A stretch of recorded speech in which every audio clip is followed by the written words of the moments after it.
Okay, in rugby union news, Leigh Halfpenny is going to see a specialist to do with concussion. He hasn't played since November the 10th when Samu Karevi flattened him in the autumn internationals and hit him late and hard. Um, he was due to play at the weekend in the Pro 14 and withdrew at the last minute, citing headaches and dizzy spells. He's got a severe case of post concussion syndrome, which is a serious thing. So he shouldn't be taken lightly. He's had a lot of concussions. Watching the amount of rugby I've watched at the internationals, so looking at Six Nations, the World Cup, the summer tour matches, whenever rugby union internationals are shown on the TV, Leigh Halfpenny is one of those players I cringe when he goes into a tackle, be it the tackling player or the tackle player. His body position and his technique is shocking. Now, I'm not saying he was at fault for this late tackle. He was hit late and high, and that's on Karevi, and that should have been a suspension. But looking at Leigh Halfpenny's tackle technique, it is appalling. The amount of times he's had to have an HIA he's got to have more than just a couple. He's a concussed player a lot of the time. There's so many games I've watched with Leigh Halfpenny. I've said to myself, and the friends I'm watching with, he's concussed. He shouldn't play on. And his tackle technique makes me cringe. Same with George North, but we're focusing on Leigh Halfpenny. The fact he's going to see a specialist is deeply concerning, and it's a headache Warren Gatlin would rather do without going into his last Six Nations tournament as well as head coach. And Wayne Pivac, obviously, Gatlin's success will be looking at the outcome of this specialist meeting with Halfpenny with a worried look. Leigh Halfpenny, much like George North, every time they go to make a tackle, I cringe. Their tackle technique is poor, and it seems to be more prevalent with certain teams, be it at club or international level, and certain style of player. Not every player gets concussed. You don't have to have a head knock to get concussed, and you can get knocked out without being concussed. I can assure you that I've been knocked out and not concussed, but I've been concussed taking a chest shot playing rugby. So concussion is still one of those injuries and medical conditions that we're learning more about each day. But looking at the CTE lawsuits in the US and Canada to do with the NHL and NFL and CFL, that's the research is there saying repetitive blows to your head, and without having regular breaks in between head injuries or regular assessments, and rest time without contact training and regular assessments are needed. It's kind of pointing the way that you keep bashing your head, you will die an early death, or give yourself a serious long-term health issue such as Alzheimer's and CTE and Parkinson's disease or many brain hemorrhaging, anything. You constantly batter something, it will break.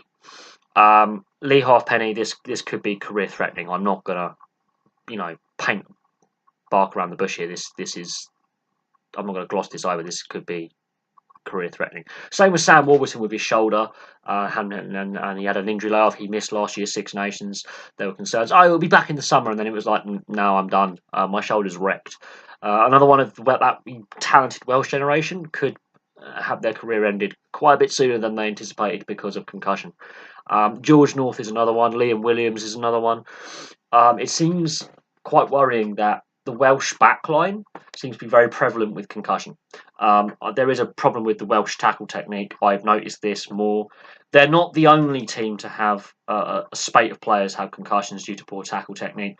I remember last year's Six Nations, one of the Italian centres, he was sparkoed trying to make a tackle. He was absolutely poleaxed. I think it was actually in the first game of the Six Nations. He went in for a tackle and he didn't get up. It seems to be a growing trend of poor tackle technique with younger players coming through. They want to make that big hit, or they got the desperation tackle, and the head's on the wrong side, or the body positioning is all wrong, and they're just it's not good. We've seen it with Dylan Hartley, England captain. We've seen it with a whole host of players from this last 10-year generation of players.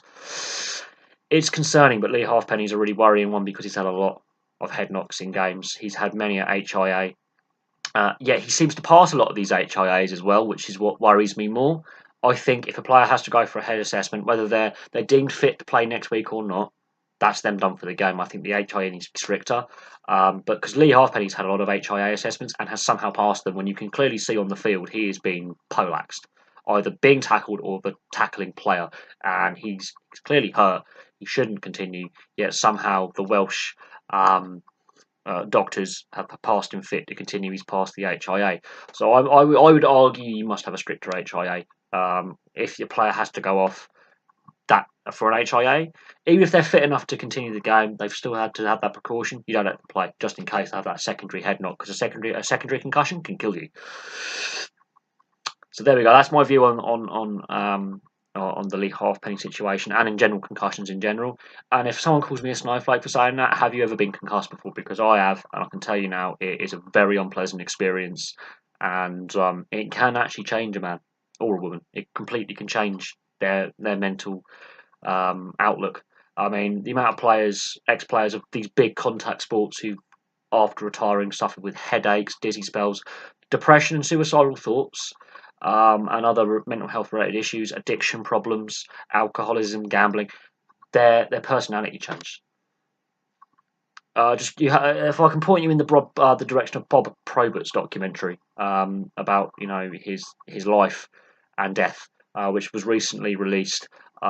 There's a fellow YouTuber who's got it up. Just type Bob Probert documentary in, and you will see at the end of that documentary one of his key rivals in the NHL, Ty Domi, bursting into tears, and Jeremy Roenick, normally very outspoken, being totally candid, and it's there. So there we go. Thank you very much for watching. Please like and subscribe. Place your comments below, and I'll have more videos for you soon.